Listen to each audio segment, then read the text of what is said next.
नमस्कार मित्रांनो, लग्नानंतर होईलच प्रेम या मालिकेच्या आजच्या भागामध्ये मी तुम्हा सर्वांचे अगदी मनपूर्वक स्वागत करते। आजच्या भागामध्ये आपल्याला पाहायला मिळतं की रम्या आणि वसुआत्या त्यांच्या रूममध्ये येतात। रम्या खूप चिडचिड करू लागते। रम्या म्हणू लागते, या बाईला कळत नाही का, एवढंही दिसत नाहीये का, आज तिच्यामुळे आपला पेनड्राईव्ह खराब झाला। आई अगं, एवढा पैसा ओतला आपण, एवढी मेहनत घेतली आणि ती सगळी मेहनत फुकट गेली तर आता वसुआत्या म्हणू लागतात, काहीही होणार नाही। तर रम्या म्हणू लागते, आई अगं, पेनड्राईव्ह एवढा भिजलाय की हातातोंडाशी आलेला घास निघून तर जाणार नाही ना। वसुआत्या म्हणतात, तसं जर झालं ना तर त्या आशाचा तोंडचा घास मी पळवेन। तर रम्या म्हणते, आई पण त्याने आपला पेनड्राईव्ह परत नीट होणार आहे का, आपल्याला ते फुटेज मिळणार आहे का। वसुआत्या म्हणतात, ते पण आहेच ग, पण रम्या तू शांत हो, तू अगोदर लॅपटॉप घेऊन ये बरं आणि कनेक्ट करून बघ आपल्याला ते फुटेज दिसतंय की नाही। मला तरी वाटतंय की पेनड्राईव्ह एवढा तरी भिजला नाहीये, त्यामुळे नक्कीच आपल्याला ते फुटेज मिळू शकतं। आता रम्या घाईघाईने आपला लॅपटॉप घेऊन येते आणि तो पेनड्राईव्ह कनेक्ट करते। रम्या आता देवाला नमस्कार करत म्हणते, देवा आमचं काम होऊ देत, काही झालं तरी हे फुटेज आमच्या हाती लागायलाच हवं। आणि रम्या ज्यावेळी पेनड्राईव्ह कनेक्ट करून पाहते त्यावेळी तो पेनड्राईव्ह कनेक्टच होत नसतो। रम्या वसुआत्यांना म्हणू लागते, आई अगं, पेनड्राईव्ह डिस्कनेक्ट होत आहे। वसुआत्या म्हणतात, काय। रम्या म्हणते, हो आई, आता आपल्याला फुटेज नाही मिळू शकत। वसुआत्या म्हणतात, आपलं नशीब असं काय आहे, काहीच कळत नाही। कुठलंही काम हाती घेतलं तरी ते कधीच पूर्ण होत नाही, कोणी ना कोणी मध्ये येतं आणि आपलं काम असं अर्धवटच राहतं।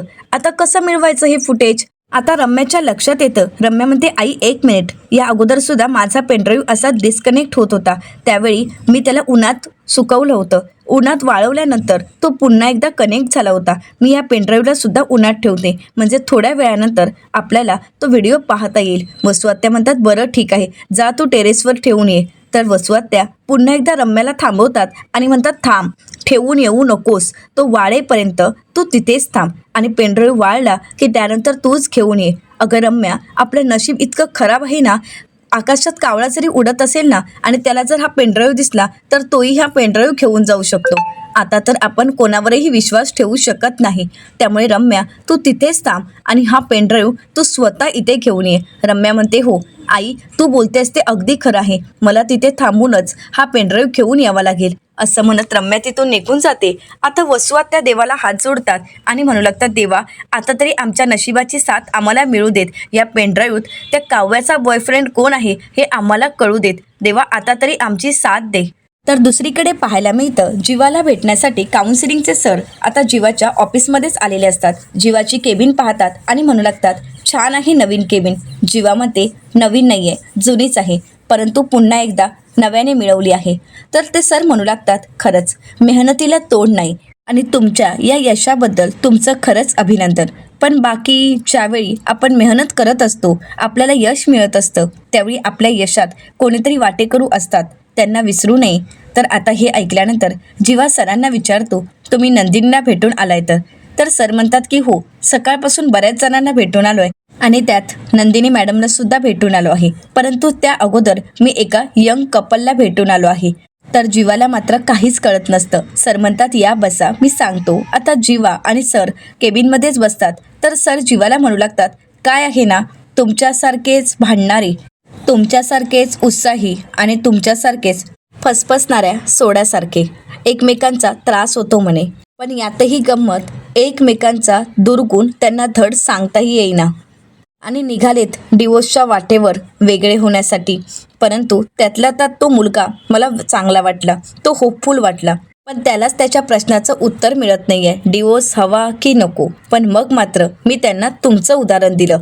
आता हे ऐकल्यानंतर जीवा म्हणतो, आमचं उदाहरण। तर सर म्हणू लागतात की हो, मी त्यांना तुमचंच उदाहरण दिलं, हो, कारण तुमचंच उदाहरण माझ्यासमोर खूप मोठं आहे। अहो बघा ना, व्हेंटिलेटरवर गेलेलं नातं आता डिस्चार्ज घेऊन एका वेगळ्या वळणावर येऊन ठेपलं आहे। आता हे ऐकल्यानंतर जीवा सरांकडे पाहू लागतो। तर ते सर जीवाला म्हणू लागतात, मिस्टर देशमुख, अहो शांत नका राहू, गप्प नका बसू, जे काही मनात आहे ना ते बोलून मोकळे व्हा। कारण काय आहे ना, जेव्हा मनं जुळलेली असतात ना तेव्हा घरं तुटत नाहीत, तर संवाद तुटतो। आता सरांचं हे बोलणं जीवालाही पटत असतं। आता मोबाईलचं उदाहरण देत सर जीवाला म्हणू लागतात, आपण नाही का मोबाईलचं नेटवर्क येत नाही म्हणून चिडचिड करत असतो, परंतु तरीसुद्धा आपण मोबाईल काही फेकत नाही ना सिम कार्ड तोडत। आपण वाट बघत असतो तो उंच सकल रस्ता पार करून नेटवर्क कधी येईल याची. आणि म्हणूनच आपण जरा हात वर करून नेटवर्क येण्याची वाट पाहतो आणि नेटवर्क येतही. मग तसंच मिस्टर देशमुख, तुम्ही सुद्धा या नात्यासाठी तुमचा हात जरा वर कराल म्हणजे काय होईल, पुढच्याच वळणावर तुमच्याही नात्याला प्रेमाचं नेटवर्क मिळून जाईल. आता हे ऐकल्यानंतर जीवा शांतच होतो. सर म्हणू लागतात, जर तुमच्या नात्यासाठी तुम्ही पुढाकार घेतलात तर तुमच्यातला संवाद पुन्हा सुरू होईल. आज मेहनतीने कष्टाने ही केबिन मिळवलीत, मग तसंच तुमचं नातं मिळवण्यासाठी थोडा प्रयत्न कराल. मला खात्री आहे तुम्ही हे नातं टिकवण्यासाठी नक्कीच प्रयत्न कराल. मिस्टर जीवा देशमुख, जर जगाला मी तुमचं उदाहरण देऊ शकतो तर मग तुम्ही स्वतःच्या मनाला, स्वतःच्या नात्याला तुमचं उदाहरण का नाही देऊ शकत, असं म्हणत आता सर जीवाला प्रश्न करतात. परंतु जीवा मात्र काहीच बोलत नाहीत. सर म्हणू लागतात, ठीक आहे, तुम्ही विचार करा आणि तुमच्या प्रश्नाचं उत्तर तुम्ही शोधा, कारण मला खात्री आहे तुम्हाला तुमच्या प्रश्नाचं उत्तर लवकरच मिळेल. असं म्हणत आता ते सर तिथून निघून जातात. आता सरांच्या बोलण्याचा जीवा विचार करू लागतो. तर दुसरीकडे देशमुखांच्या घरी काव्याचा जीव अगदी कासावीस होत असतो. प्रिलिम्सचा रिझल्ट काय येईल याने ती पूर्णपणे बिथरून गेलेली असते आणि संध्याकाळच्या दिवेलागणीची शुभंकरोती प्रार्थना आताच ती देवासमोर उभी राहून करत असते. सतत शुभंकरोती म्हणत असते, पूर्णपणे घाबरून गेलेली असते. तर त्याचवेळी तिथे नंदिनी येते आणि विचारते, अगं वेडाबाई, काय चाललंय तुझं हे? अगं संध्याकाळची दिवे लागण्याची प्रार्थना तू आत्ता म्हणतेस? काव्यामध्ये, अगं ताई थांब ना गं, मला खरंच खूप भीती वाटत आहे. तर त्याचवेळी तिथे मानिनी ताई येतात आणि म्हणतात, आता नंदिनी तूच समजव, मी तर समजावून हरली आहे. अगं मी तिला केव्हापासून सांगते, परंतु नाही, हिने मात्र नको तेवढं टेन्शन घेतलं आहे. तर नंदिनी म्हणते, हो ना अगं, एवढा विचार का करतेस? तू प्रिलिम्स पूर्ण करणार याची आम्हाला पूर्ण खात्री आहे. पण त्याचवेळी पार्थ आता आनंदाची बातमी घेऊन येतो आणि म्हणू लागतो, खात्री आहे नाही, खात्री झाली आहे आणि हो, केल्या नाही तर करून झाले आहेत. तर आता काव्या विचारते म्हणजे? तर पार्थ पुढे येतो आणि काव्याला म्हणतो, तुम्ही प्रिलिम्स पूर्ण केले आहात आणि पुढच्या टप्प्यासाठी तुमचं सिलेक्शनही झालं आहे. हे ऐकल्यानंतर सर्वांचाच आनंद गगनात मावत नसतो. आता काव्याला उचलून घेण्यासाठी पार्थ पुढे येतो, परंतु काव्यामध्ये काय करताय देशमुखे? परंतु आता पार्थ काव्याला उचलून न घेता मानिनीताईंना उचलून घेतो आणि फिरवू लागतो. आणि हे सगळं काही दृश्य विक्रम पाहत असतात. विक्रम आता पार्थला आवाज देत म्हणतात, अरे तू काय करतोयस? माझ्या बायकोला का फिरवतोयस? घरात अगदी आनंदाचं वातावरण असतं. नंदिनी म्हणू लागते, बाबा काव्याने प्रिलिम्स पूर्ण केले आहेत, ती प्रिलिम्स पास झाली आहे, तरी सुद्धा ही मात्र घाबरतच होती. तर सर्वच जण काव्याचं कौतुक करू लागतात. विक्रम काव्याच्या पाठीवर शाबासकीची थाप देतात. तर त्यानंतर काव्या, विक्रम आणि मानिनीताई या दोघांचेही आशीर्वाद घेते. तर त्यानंतर नंदिनी काव्याला म्हणते, खरंच तुझा आम्हाला सगळ्यांनाच अभिमान आहे आणि हो, आता आईबाबांना सांगितल्यानंतर त्यांनाही खूप आनंद होईल. पार्थ म्हणतो, माझी तर खात्रीच होती की काव्या प्रिलिम्स पूर्ण करतील आणि ते करून दाखवलंही त्यांनी. तर आता काव्या म्हणते, एक मिनिट देशमुख, पण तू माझ्या रिझल्टबद्दल तुम्हाला कसं कळालं? तर पार्थ म्हणतो, तुमची ती सगळ्यात जवळची मैत्रीण अनिशा, तिच्याकडूनच मी तुमचा सीट नंबर घेतला होता आणि आज तुमचा रिझल्ट आहे हे मला चांगलंच माहीत होतं आणि म्हणूनच या रिझल्टकडे माझा लक्ष होता. मी अगदी पाहत होतो की कधी एकदा रिझल्ट लागतोय. पण त्या अगोदरच मी पेढेही तयारीतच ठेवले होते. पेढे तर अगोदरच हातात होते, परंतु रिझल्ट पाहिल्यानंतर तो आनंद अजून द्विगुणित झाला. असं म्हणत आता पार्थ काव्याचं कौतुक करत असतो आणि त्याचवेळी आता जीवाही आलेला असतो. जीवाही पेढे घेऊन आलेला असतो. जीवा लांबूनच हे दृश्य पाहतो. तर पार्थ काव्याचं अभिनंदन करत असतो. तर हे सगळं काही पाहिल्यानंतर जीवाच्या लक्षात येतं. जीवा मनाशीच म्हणतो, काव्याच्या प्रिलिम्सचा रिझल्ट लागलाय वाटतं. खरंच काव्या, मलाही तुझा अभिमान आहे. तर त्याचवेळी विक्रम आता जीवाला पाहतात आणि म्हणू लागतात, थांबा थांबा, पिक्चर अजून बाकी आहे. असं म्हणत ते आता जीवाकडे येतात आणि म्हणू लागतात, काव्या प्रिलिम्स तर पास झालीच आहे आणि ही तर आपल्या घरातील सगळ्यांसाठी आनंदाची बातमी आहेच, परंतु जीवासुद्धा ऑफिसमध्ये पास झाला आहे. हे ऐकल्यानंतर मानिनीताई म्हणतात, का हे एकावर एक आनंदाच्या बातम्याच चालू आहेत?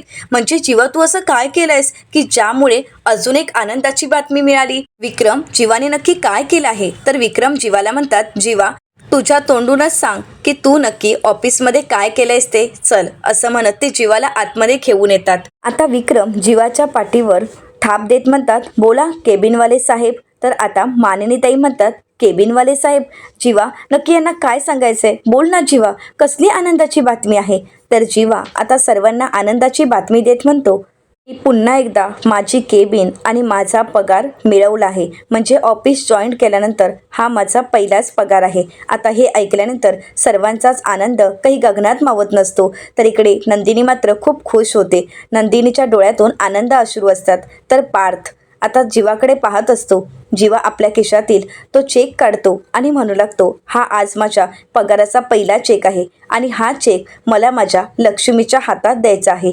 तर विक्रम नंदिनीला म्हणतात, या पुढे या, असं म्हणत नंदिनी पुढे येताच आता विक्रम नंदिनी आणि जीवाकडे पाहत असतात. तर नकळतच जीवा सॉरी म्हणण्यासाठी आपला कान पकडतो आणि त्याचवेळी नंदिनीही नकळतपणे दोघांनीही आपले कान पकडून एकमेकांची माफी मागितलेली असते. तर त्यानंतर विक्रम म्हणतात, झालं का, दोघांमधली भांडणं मिटलीत का, पाहिलेस का मानिनी, अगं भांडणं कशी मिटवायची ही माझी मुलं माझ्याचकडून शिकली आहेत. तर त्यानंतर आता जीवा तो पहिल्या पगाराचा चेक नंदिनीच्या हातात देत असतो. नंदिनी म्हणते, नाही जीवा, अहो हा चेक पहिल्यांदा देवासमोर ठेवा, कारण देवाच्या आशीर्वादामुळेच हे सगळं काही घडलं आहे. आणि जीवा, मी तुम्हाला म्हणाले होते ना की तुम्ही जे काही गमावलंय ते सगळं काही परत मिळवाल, कारण तेवढी तुमच्यात ताकद आहे आणि तेवढीच तुमच्यात क्षमताही आहे. आज जीवा मी खरंच खूप खुश आहे. एकीकडे माझ्या बहिणीने एवढं मोठं यश संपादन केलं आहे, तर दुसरीकडे तुम्ही सगळ्या अडथळ्यांवर मात करत आज तुमचं अस्तित्व निर्माण केलं आहे. जीवा, मी माझा आनंद शब्दात नाही व्यक्त करू शकत,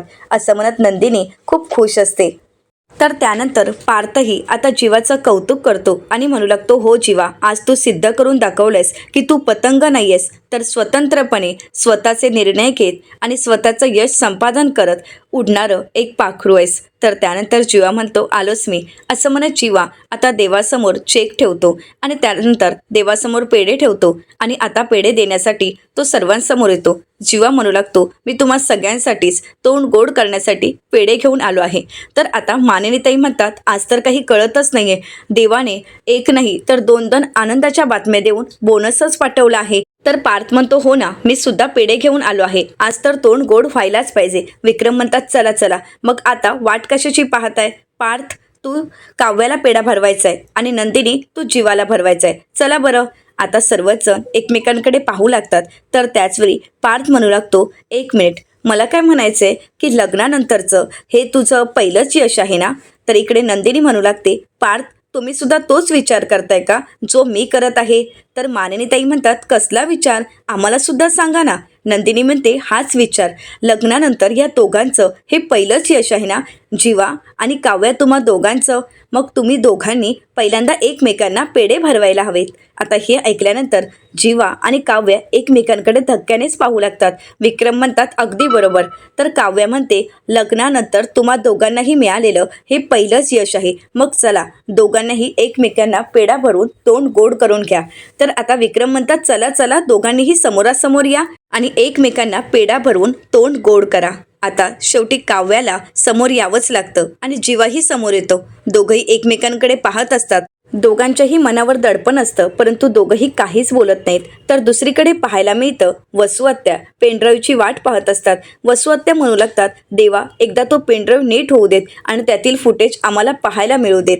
वसू आत्या आता कधी एकदा रम्या पेनड्राईव्ह घेऊन येत आहे याचीच वाट पाहत असतात. वसू आत्या मनाशीच म्हणतात, वाळेल ना तो पेनड्राईव्ह. त्याचवेळी आता रम्या पेनड्राईव्ह घेऊन आलेली असते. रम्या म्हणू लागते, आई पेनड्राईव्ह वाळला आहे, आता आपल्याला फुटेज दिसू शकतं. वसू आत्या म्हणतात, मग वाट कशाची पाहतेस, लगेच कनेक्ट कर बरं. आता रम्या घाईघाईने तो पेनड्राईव्ह कनेक्ट करते, परंतु त्यावेळीच नेमका पुन्हा एकदा नशिबाने माती खालेली असते. पुन्हा एकदा त्यांचा घात होतो. तो म्हणजे पेनड्राईव्ह ज्यावेळी कनेक्ट केला जातो त्याचवेळी आता लॅपटॉपची बॅटरी डाऊन झालेली असते आणि लॅपटॉप बंद होतो. आता वसू आत्या विचारतात, हे काय झालं आहे. तर रम्या म्हणू लागते, आई अगं मी लॅपटॉप चार्जिंग करायलाच विसरले आणि नेमकं आताच चार्जिंग संपलं आहे आणि म्हणूनच लॅपटॉप बंद झाला. वसू आत्या चिडतात आणि म्हणू लागतात, रम्या अगं तू एवढी बावळट कशी गं, अगं तुझ्या लक्षात नसतं का लॅपटॉप चार्जिंगला लावायला हवा. आता पुन्हा एकदा आपण माती खाल्ली. रम्या तुला कसं समजावू ना, मला काहीच कळत नाही. रम्या म्हणते, आई अगं मी विसरून गेले, तू का चिडतेस. वसू आत्या म्हणतात, अगं मी इथे एवढी उतावळी झाली आहे की कधी एकदा त्या काव्याचा बॉयफ्रेंड आपल्याला कळतो आणि तू मात्र नेहमीप्रमाणे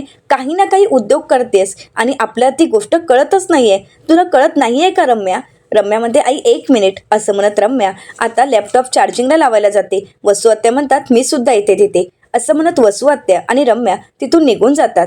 तर दुसरीकडे पाहायला मिळतं, आता जीवा आणि काव्या एकमेकांसमोर असतात, परंतु ते एकमेकांना काही पेढा भरवत नसतात. नंदिनी म्हणू लागते, अरे किती वेळ भरवा ना एकमेकांना पेढा. आता जीवा म्हणतो की हो. जीवा एक पेढा हातात घेतो आणि काव्याचं कौतुक करत म्हणतो, काव्या खरंच अगदी मनापासून अभिनंदन. आणि तुम्ही जे आज यश मिळवलं आहे त्यानंतर खरंच मला तुमचा खूप अभिमान वाटत आहे. असं म्हणत जीवा आता काव्याला पेढा भरवतो आणि त्यानंतर उरलेला अर्धा पेढा तो पार्थला भरवतो आणि म्हणू लागतो, हा अर्धा पेढा तुझ्यासाठी, कारण काव्याच्या यशामध्ये तुझाही तेवढाच मोठा वाटा आहे. आता काव्य आणि पार्थ एकमेकांकडे पाहू लागतात. तर त्यानंतर आता विक्रम म्हणू लागतात, चला चला आता काव्या तू जीवाला पेढा भरवायचा आहेस. आता काव्या एक पेढा हातात घेते. आता जीवाचं कौतुक करत म्हणू लागते, जीवा खरंच तुमचं खूप अभिनंदन. आज तुम्ही जे यश मिळवलं आहे आणि तुम्ही जे सार्थक करून दाखवलं आहे त्यासाठी अगदी मनापासून अभिनंदन. असं म्हणत आता ज्यावेळी जीवा पेढा खाण्यासाठी तोंड पुढे करतो, परंतु त्याचवेळी काव्या मागे वळते आणि तो पेढा तिने नंदिनीला भरवलेला असतो. नंदिनी म्हणते, अगं वेडाबाई हे काय करतेस. तर आता काव्य म्हणू लागते की हो, कारण यांच्या यशामध्ये तुझाच तर मोठा वाटा आहे आणि म्हणूनच पहिला घास तुला. तर नंदिनी म्हणू लागते, खरंच तू म्हणजे ना वेडीच आहेस. तर त्यानंतर आता जीवा म्हणू लागतो, आता उरलेला पेढा तरी मला देशील का, की मिळेल का. तर आता काव्य म्हणते की हो हो मिळणार. असं म्हणत काव्या आता जीवाच्या समोर येते. जीवाचं ती पुन्हा एकदा कौतुक करू लागते आणि म्हणते, खरंच तुमचं अगदी मनापासून कौतुक. किती कौतुक करावं काही कळत नाही, कारण आज तुम्ही खूप मोठं यश मिळवलं आहे. पण एक मात्र सांगते, असंच खूप यश मिळवा, खूप पैसा कमवा आणि हो, मिळालेला पैसा माझ्या नंदिनीताईच्याच हातात द्या बरं. असं म्हणतात सर्वच जण हसू लागतात. आता काव्य जीवाला पेढा भरवणार, परंतु त्याचवेळी तिथे गुरुजी आलेले असतात आणि म्हणू लागतात, असाच गोडवा कायम टिकून राहू देत. आता गुरुजींना तिथे अचानक पाहून काव्याला धक्काच बसतो आणि नकळतच काव्याच्या हातातील तो पेढा खाली पडतो. तर दुसरीकडे पाहायला मिळतं, रम्या घाईघाईने आपला लॅपटॉप चार्जिंगला लावते. वसू आत्यांना म्हणू लागते, आई अगं लॅपटॉप चार्जिंग झाला आहे आणि पेनड्राईव्हही कनेक्ट झाला आहे. आई अगं बघ ना, 8 सेकंडच्या पुढचं दिसतंय. याचा अर्थ पूर्ण आपलं फुटेज जे हवंय ते रिकवर झालंय. वसू आत्या खुश होतात आणि रम्याला म्हणतात, रम्या 1 मिनिट जरा श्वास घेऊ दे. आणि त्यानंतर त्या रम्याला म्हणतात, रम्या चल कनेक्ट कर बघू. आता ज्यावेळी रम्या तो व्हिडिओ ओपन करते त्यावेळी त्यातील फुटेज पाहून रम्या आणि वसू आत्या दोघांनाही चांगलाच धक्का बसतो. दोघांच्याही पायाखालची जमीनच सरकते, कारण तिथे आलेली व्यक्ती म्हणजे जीवा असते. जी व्यक्ती काव्याला फूल देत असते, काव्याला भेटण्यासाठी नेहमी कॅफेमध्ये जाणारी व्यक्ती ही दुसरी तिसरी कोणी नसून आणि काव्याचा बॉयफ्रेंड हा दुसरा तिसरा कोणी नसून जीवाच आहे. ही गोष्ट पाहिल्यानंतर त्या दोघांनाही चांगलाच धक्का बसतो. तर दुसरीकडे मानिनीताई आणि विक्रम पाहतात आणि म्हणू लागतात, गुरुजी तुम्ही, आणि असं अचानकच. असं म्हणत सर्वच जण आता पुढे निघून जातात. इकडे मात्र जीवा आणि काव्या तिथेच उभे असतात. जीवा आणि काव्या एकमेकांकडे पाहू लागतात. तर इकडे विक्रम आता गुरुजींना म्हणू लागतात, गुरुजी अहो खरंच किती छान झालं, आज अगदी तुम्ही वेळेवरच आला आहात. तर आता मानिनीताई म्हणू लागतात, अहो वेळेवर म्हणजे मीच त्यांना बोलावून घेतलं आहे. तर त्यानंतर सर्वच जण गुरुजींना बसायला सांगतात. आता गुरुजी बसताच मानिनीताईंना म्हणू लागतात, मानिनी सगळ्यात अगोदर मला जीवा आणि काव्या या दोघांचंही कौतुक करू देत. खरंच त्या दोघांचंही कौतुक करावं तितकं कमी, कारण त्या दोघांनीही आपली जुनी पाटी कोरी करून त्या पाटीवर नवीन अक्षरं लिहायला सुरुवात केली आहेत, नवीन आयुष्याची सुरुवात केली आहे. आता गुरुजींचं हे बोलणं ऐकून काव्य आणि जीवा शांतच होतात. तर गुरुजी म्हणू लागतात, हो ना जीवा. तर आता मानिनीताई म्हणतात, हो तर अगदी खरं आहे तुमचं. तर आता नंदिनी म्हणू लागते, पण मला तर काहीच कळालं नाही. तर नंदिनीला गुरुजी म्हणू लागतात, ज्याला कळायचं त्याला अगदी बरोबर कळालंय नंदिनी. आता मात्र नंदिनीला या सगळ्याबद्दल काहीच कळालेलं नसतं. तर विक्रम आता नंदिनीला म्हणू लागतात, नंदिनी अगं गुरुजींना हेच म्हणायचं आहे की जीवा आणि काव्या या दोघांनीही आता जे यश मिळवलं आहे त्याबद्दलच बोलायचं असेल, हो ना गुरुजी. तर आता गुरुजी काही बोलणार तर त्याचवेळी काव्या म्हणू लागते, हो अगदी बरोबर बोलतायत विक्रम काका, असंच म्हणायचं आहे गुरुजींना. आता मात्र ती काहीही गुरुजींना बोलू देत नाही. तर पार्थ म्हणू लागतो, अगदी बरं झालं कोणाला तरी गुरुजींच्या या बोलण्याचं कोडं सोडवता आलं. तर गुरुजी म्हणू लागतात, माझ्या बोलण्याचा अर्थ किंवा माझ्या बोलण्याचं कोडं कोणाला सोडवता नाही आलं तरी काहीच हरकत नाही, परंतु जीवनातील येणाऱ्या आणि नियतीने मांडलेल्या खेळाचं कोडं मात्र तुम्हाला सोडवता आलंच पाहिजे, हो की नाही काव्या. असं म्हणत गुरुजी आता काव्याला प्रश्न करतात, परंतु काव्या मात्र गुरुजींच्या ह्या बोलण्यानंतर शांतच होते. तर विक्रम गुरुजींना म्हणू लागतात, गुरुजी खरंच तुम्हाला मानलं पाहिजे म्हणजे मानिनीने कधीही तुम्हाला बोलवलं तरी मानिनीच्या एका शब्दाखातर तुम्ही अगदी कुठल्याही वेळ प्रसंगी इथे येता आणि सगळं काही अचूक भविष्यही सांगता. खरं सांगायचं तर तुमच्यासारखे अचूक भविष्य सांगणारे गुरुजी आजकाल खरंच खूप दुर्मिळ झाले आहेत आणि तुम्ही जे भविष्य सांगता ते अगदी खरंही ठरतं आणि म्हणूनच काही गोष्टींचे अंदाज तुम्ही अगोदरच आम्हाला सांगता आणि या सगळ्यामुळे आम्हाला काही वेळा सावधही करता. खरंच गुरुजी तुमची आम्हाला खूप मोठी मदत होते. तर आता विक्रमच्या या बोलण्यावर नंदिनी गुरुजींना विचारते, हो पण आज तुम्ही असे अचानकच आलात, आज नक्की कुठल्या गोष्टीचे संकेत द्यायचे आहेत तुम्हाला?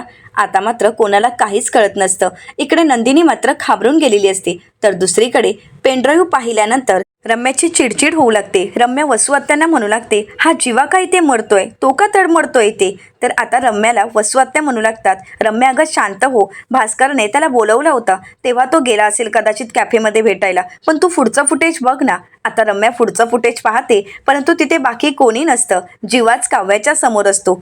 वसू आत्या रम्याला म्हणतात, अगं हे काय, पुढचं फुटेज कुठे आहे? आता खरंच त्या माणसाला मारेन आम्ही. तर रम्या म्हणते, आई अगं शांत हो, तो म्हणाला आहे की पुढचं सगळं फुटेज रिकवर झालं आहे आणि कदाचित असेल पुढे, थांब ना जरा. आता पुन्हा एकदा रम्या फुटेज लावते परंतु त्यामध्ये फक्त जीवा आणि काव्याच दिसत असतात. आता मात्र वसू आत्या चिडतात आणि म्हणू लागतात, हे काय, इथेही तो जीवाच दिसत आहे. अगं रम्या तुला कळते का, आपल्याला काव्याचा बॉयफ्रेंड शोधायचा आहे, हा जीवाच इथे आहे, मग काव्याचा बॉयफ्रेंड कुठे आहे?